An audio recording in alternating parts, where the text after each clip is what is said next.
Alright, hey, what is up guys? My name is Slikk. I am back again with another video, and in this one we're going to be talking about 5 characters that were not in Injustice 1, but I would love to see in Injustice 2. Now, I just narrowed it down to 5. Of course, there's tons of characters that I would love to see. I've got some honorable mentions as well that didn't quite make the top 5 that I'll be getting into at the end of the video as well, so stay tuned for that. And at the top of the list, let's just go ahead and jump right into it, shall we? Of course, once again, these are characters that were not in Injustice 1, so there are tons of characters that were in Injustice 1 that I want to see return, most of which have already been confirmed, and others that have not, you know, like Zod and Batgirl in the DLC for Injustice 1. I want to see characters like that come back. But in terms of Injustice 2, here is my top 5 characters that I really want to see and play as in the game. Starting off at the top of the list, let's start off with a gimme. This is one that everybody shares, and that is Jason Todd as Red Hood. And, you know, Jason Todd as Red Hood, I think could have an invaluable contribution to this game, narratively and in terms of gameplay. Now, in terms of gameplay, I think that he could play quite comparably to somebody like Deathstroke, right? You know, brute force, but also has guns and is kind of off the wall. And in terms of narratively, I think even more so, right?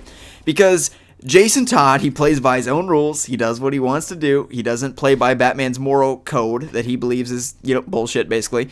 And that can just be so interesting to explore in terms of the game itself. And I think would actually fit in quite well with what NetherRealm presents in their outlook of the DC universe, which is rather dystopian and kind of free-for-all-ish and, you know, brutish and that sort of thing. I think that he could fit in very well to the story and also would play interestingly. Once again, like I said, he'll play like Deathstroke in a way, but also, you know, he'd play very different.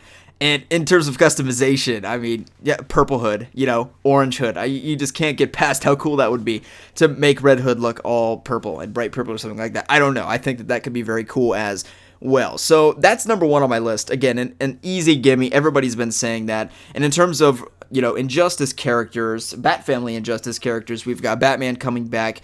Maybe Nightwing will come back, maybe Robin. I would love to see just a Robin. If I'm not mistaken, Injustice 1 didn't actually have a Robin. It just had Dick Grayson as Nightwing, which is cool and all, but if we just had Robin, it was like Tim Drake or Damian Wayne. Actually, not Damian Wayne, because Damian Wayne's really annoying, and nobody really likes him. I don't really like him that much, but anyway, yes, Robin, not in my top 5. That's an honorable mention. Okay, I gave you a sneak peek of one of my honorable mentions. Okay, let's get into number 2 on the list, and that is Black Canary. And Black Canary would just have the absolute coolest super move of any Injustice 2 character, because the fact of it is, Black Canary is one of those characters that it doesn't matter if you're, you know, reinterpreting her super 5 times, it's going to be the same thing every time. It's going to be her canary cry. That is her move, you know what I mean? Like Batman and Superman, you can reinvent what their super move is. Like in Injustice 1, you hit somebody with a taser and the Batmobile comes flying in and you do a backflip over your Batmobile, and if you're inside of a building, the Batmobile just kind of comes out of nowhere. It's kind of weird, but anyway. And Superman, you can do all kinds of stuff. In terms of Black Canary, it doesn't matter if it's Injustice 5. Her super move, you might reimagine how the GFX or artwork or whatever is going to be, but it's the same thing. She's going to do her canary cry. That is her signature move, and I think that that is really interesting how they would portray that and how that would fit into a combat game and a fighting game, whatever the hell they call it. So, also, in terms of that, I mean, you really put in a lot of, you know, in terms of her personality, she's got a lot of power in that front. Of course, you know, Barbara Gordon Batgirl in Batgirl Year 1 says that her greatest inspiration to become Batgirl is not actually Batman. It is, in fact, Black Canary. So she's a very, you know, powerful. She has a sort of stigma to her, I guess is the best way to put it. Not really the word I'm looking for, but she's just a very charismatic, you know, hero, and she's one that is awe-inspiring, and I've come to really, you know, like the character, and the reason she's on my top 5 is actually not as a love interest of Green Arrow, although I do like seeing that in the Green Arrow Rebirth stuff. I mainly really fancy her as a member of the Birds of Prey, and as, you know, a friend and acquaintance of Barbara Gordon and Huntress and stuff like that in Birds of Prey. So that is number 2 on my list, Black Canary. She's easily on my top 5 here. Just like the next one that I have on my list, who may or may not be the number 1 out of the 5. If I could only pick one of the 5, it would probably be Red Hood. I'll be honest. But number 2 is Poison Ivy. Poison Ivy would just be an unrelentingly fun character to play as. I couldn't even tell you how she would fit into the story. I'm not even going to try to speculate or try to piece together how she would fit in. I can just tell you that Poison Ivy is a character that I think would be just so fun to play as and would just be a totally a different change of pace from the other characters. Because if you look at it across the board, most of your characters in Injustice 2 are using their brute strength as their power. Even somebody like Lex Luthor in Injustice 1, they put him in the suit, right? So, you don't really get that chance to play as somebody like Poison Ivy, who's not really going to punch you all that much. Her character set's not going to be like that. Plants coming out of the ground, and, her super move, I can just imagine it, like Batman Arkham Asylum, where the big plant comes up, you know what I mean, like 40 feet tall. I was going to say 400, not 400, like 40 feet tall. A massive plant, and it, like, shoots something down at you or something like that. I mean, you could just, the possibilities are endless with that. I just get to thinking about it, and I get so giddy. And, the customization of her suit, I guess, would maybe be an issue because she doesn't have a suit. She's basically naked, and plants cover her, and partially is to appeal to horny boys and stuff like that. But also the other part is just because, her character. So I don't know how that would work in the customization of it. But I do think the customization would just be like, how much or how little clothes is Poison Ivy going to wear? And like, oh, I got a new item. She's naked. That's my item. It's nakedness. Okay. I don't know how that would work. But anyway, Poison Ivy would fit in very well to the gameplay and would just be, again, a totally unique, a different character than the ones that we have. And I can't necessarily say that for somebody like Red Hood, but I totally can for Poison Ivy. And I just cannot stress enough how valuable she would be to the story from a gameplay perspective, particularly. Okay.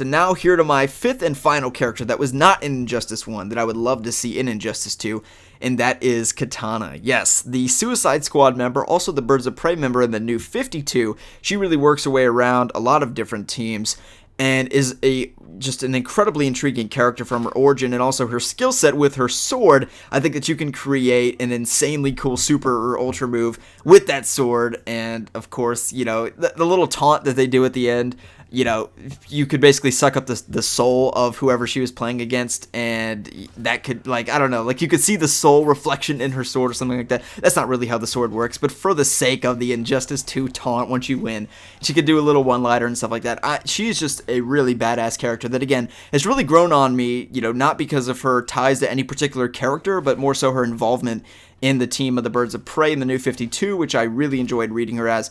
And, recently in the Suicide Squad, not so much in the film, but in the comic, she's been really good as well in Rebirth. So that is my top 5 list of the characters that I would love to see in Injustice 2. In terms of customization and the gear system, I think it would be most rewarding for Red Hood and Katana on my top list. If you could change the color of her sword, for example, for Katana and Red Hood, I don't think that needs explanation. He's just one that's if we could make Red Hood look like the Arkham Knight, but not actually put on an Arkham Knight skin, we don't have to buy an Arkham Knight skin or anything. We just use pieces of gear to make him look a lot like it. Or they have gear sets, so like pieces of 6 or 8 pieces of gear. And if you collect all of those pieces of gear and you put them all at once, it's a gear set, like in Advanced Warfare, if you play Call of Duty Advanced Warfare. And you put all that gear on, and he turns into the Arkham Knight. I think that would be really cool as well, and they should consider doing that. And that is the way that you collect skins, as opposed to, just paying $3 for a Harley Quinn skin. You can actually just collect the pieces of those gear, and you can become the classic animated series Harley Quinn that way. So hopefully they consider doing that. Let's get into my honorable mentions. I've got 3 here that I want to talk about. I already mentioned Robin. He's actually not a part of the list. So the first one on my list is Mr. Freeze. And I mentioned that one of the reasons I wanted to see Poison Ivy is because her gameplay would be completely different than somebody like, Red Hood or, but just Batman or Superman or Wonder Woman, anything like that. But the thing about Mr. Freeze, the reason that he's not on my list is I don't know if he fits the style of fighting game that Injustice 2 is, which of course is a very fast-paced, sort of brutal, over-the-top fighting game, which most fighting games are, in fairness, but particularly this one, he's kind of sluggish, and essentially, after the Arkham Knight boss fight with him, which is probably one of the most iconic boss fights in video game history, if not superhero video game history, then it's kind of hard to break that mold of somebody that's really slow and strategic and that sort of thing. What would his abilities be? He can't jump in the air, and basically all Injustice characters can jump in the air, every single one of them.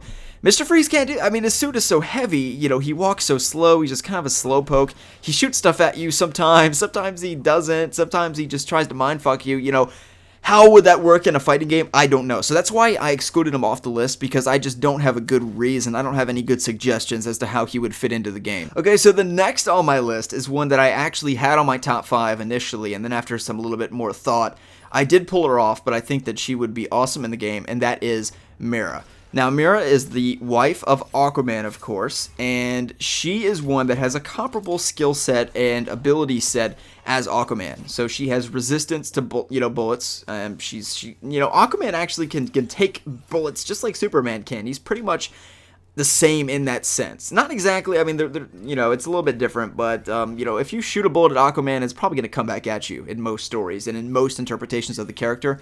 And Mera is the same way. In fact, she is a 100%, if I'm not mistaken, Atlantean, whereas Aquaman, of course, is half human and half Atlantean. So even more so, she might actually be more powerful. Now, she's not more powerful. If they were to get in a fight, Aquaman would win because he's a superhero and she's not. She's just the wife. Okay.